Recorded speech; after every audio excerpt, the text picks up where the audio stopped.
For nearly 40 years, if you drove down State Route 16 in Fayetteville, West Virginia, you would see them.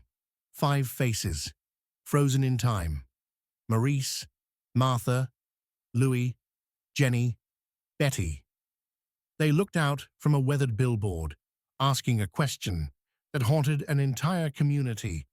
What was their fate? Did they burn? Did they vanish into the smoke? Or were they stolen, taken into the night, while their parents watched their home turn to ash? This is not just a story about a house fire. This is a story about the Sicilian mafia, about a dictator executed halfway across the world, about a phone call from a woman with a laugh that didn't sound human. This is the vanishing of the Sodder children. To understand the end, we have to go back to the beginning. Before we begin, if you are interested in deep dives into unsolved mysteries, strange disappearances, and baffling cold cases from history, make sure you hit that subscribe button and turn on notifications. Let's keep the search alive. George Sodder was a man of secrets. Born Giorgio Soddu in Tula, Sardinia, he came to America in 1908 at just 13 years old. He passed through Ellis Island with an older brother who immediately turned around and went back to Italy. George stayed, alone. He never spoke of why he left. He never spoke of what he left behind. By 1945, George had built a life. He owned a trucking company, hauling coal and dirt. He had a wife, Jenny, also an Italian immigrant, and 10 beautiful children. They lived in a large 2-story timber frame house, just 2 miles north of Fayetteville. They were a respected middle-class family, but George had a temper, and he had opinions. George hated Benito Mussolini, and in the tight-knit Italian immigrant community of Fayetteville, that was dangerous. He argued loudly in local shops. He made enemies. In 1943, Mussolini was deposed and executed. But the hard feelings, they didn't die with the dictator. October 1945, 2 months before the fire, a life insurance salesman knocks on the Sodder door. George turns him away. The salesman gets angry. He points a finger at George and screams, "Your goddamn house is going up in smoke, and your children are going to be destroyed." He said it was payment. Payment for the dirty remarks George had made about Mussolini. Weeks later, another man comes looking for work. He wanders to the back of the house, points at the fuse boxes, and says, "This is going to cause a fire someday." George is confused. He just had the house rewired. The electric company inspected it. It was safe. But the warnings kept coming. George's older sons noticed a car parked on Highway 21, watching the younger children as they walked home from school. Just watching.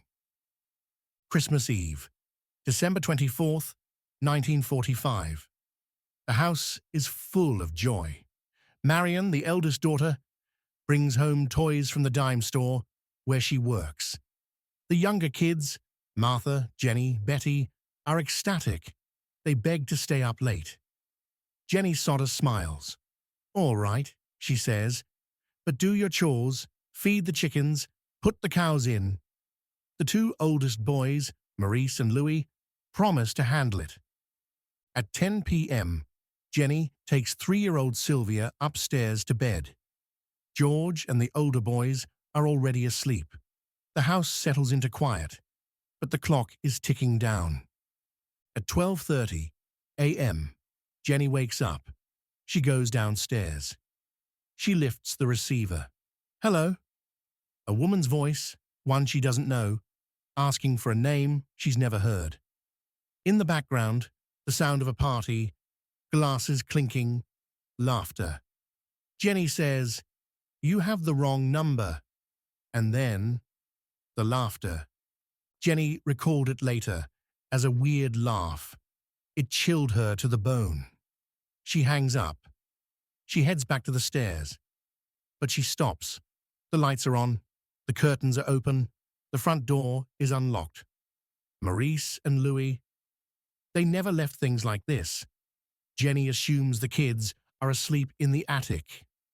She locks the door. She turns out the lights. She goes back to bed. At 1 a.m., Jenny hears a bang on the roof, something rolling near the eaves. She listens. Silence returns. She closes her eyes again. At 1:30 a.m., smoke. Jenny smells it. She jumps up. The office is glowing. The fuse box, the phone line, fire is eating the walls.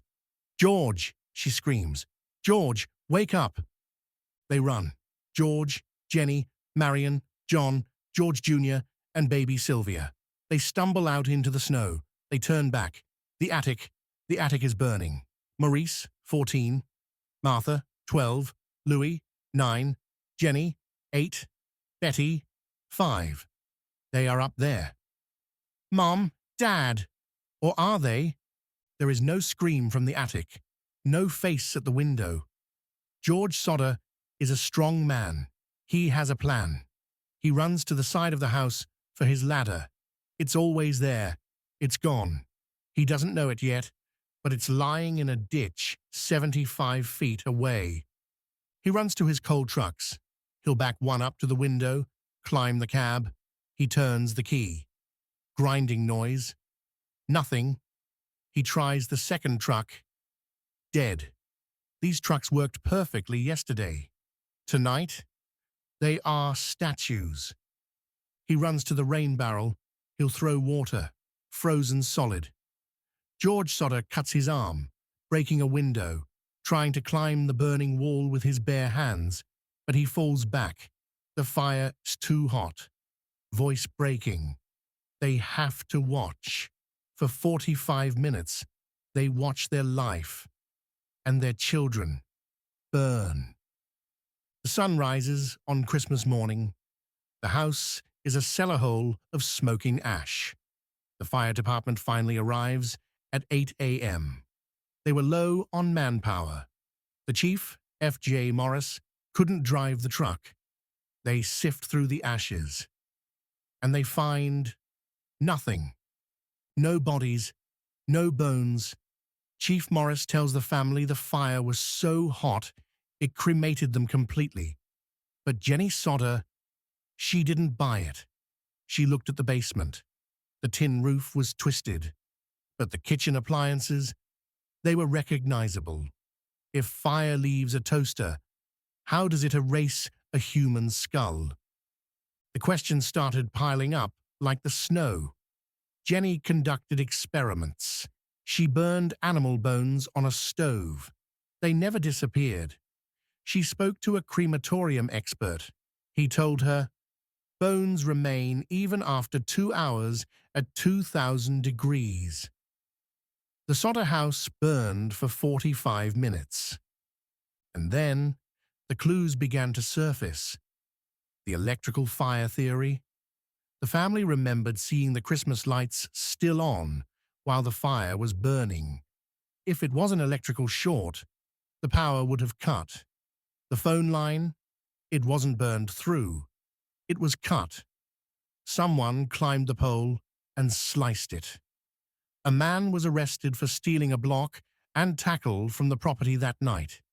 He admitted to cutting the phone line, thinking it was a power line. But why? Why cut the power to steal a tool? And the bus driver, a man driving through Fayetteville late Christmas Eve, saw people throwing balls of fire at the house. When the snow melted that spring, Sylvia found it, a hard, dark green rubber object, a pineapple bomb, a napalm grenade, the bang on the roof at 1 a.m. The family was convinced this was not an accident. This was a kidnapping. Sightings began to pour in. A woman at a Charleston hotel saw the children a week later. She said they were with two men and two women of Italian extraction. "I tried to talk to them," she said, "but the men were hostile. They spoke rapid Italian, and they wouldn't let me near." Another woman served them breakfast at a diner the morning after the fire. She saw a car with Florida plates. Come 1949, George persuades a pathologist to excavate the site. They find coins, a dictionary, and vertebrae, small bone fragments. The Smithsonian analyzes them. They are lumbar vertebrae, but there's a problem. They belong to someone aged 16 to 22. The oldest missing child was 14. And strange, the bones showed no sign of fire damage. The report concluded these bones were likely from the dirt George used to fill the basement. The site yielded zero evidence of 5 children dying there. And then there was the liver. Rumors swirled that Fire Chief Morris had found a heart in the ashes and buried it in a box. George confronted him. They dug up the box. Inside was a beef liver, fresh, uncooked. Morris admitted he planted it. He said he wanted the family to find closure. Or was he trying to stop them from asking questions? The years bled into decades. The billboard went up. The reward money grew. The FBI Director J. Edgar Hoover wrote to George personally. "I would like to help," he said, but the local police refused to invite the FBI in. The case went cold until 1968. Jenny checks the mail, an envelope, postmarked Central City, Kentucky. No return address. Inside is a photo, black and white, a young man, mid-20s, dark, curly hair, strong nose, the eyes, they look like George's eyes. On the back, a cryptic note, Louis Sodder. "I love Brother Frankie. Illil boys. A 90132. Is it him? Is it Louis, grown up? The family hires a private investigator. They send him to Kentucky. He leaves, and he never calls back. He vanishes, just like the children." George Sodder died a year later, in 1969. He never knew the truth. Jenny wore black for the rest of her life. She tended the garden where her house once stood, shielding it from the world with a fence. She died in 1989. The billboard came down shortly after. Sylvia, the last survivor, passed away in 2021. But the questions remain. Was it the mafia exacting a cruel price for a man's words against a dictator? Did the children die in the fire, their bones lost to a botched investigation? Or did they live? Did they grow up in Italy, in Texas, in Florida? Did Louis Sodder really send that photo, reaching out across the void of time?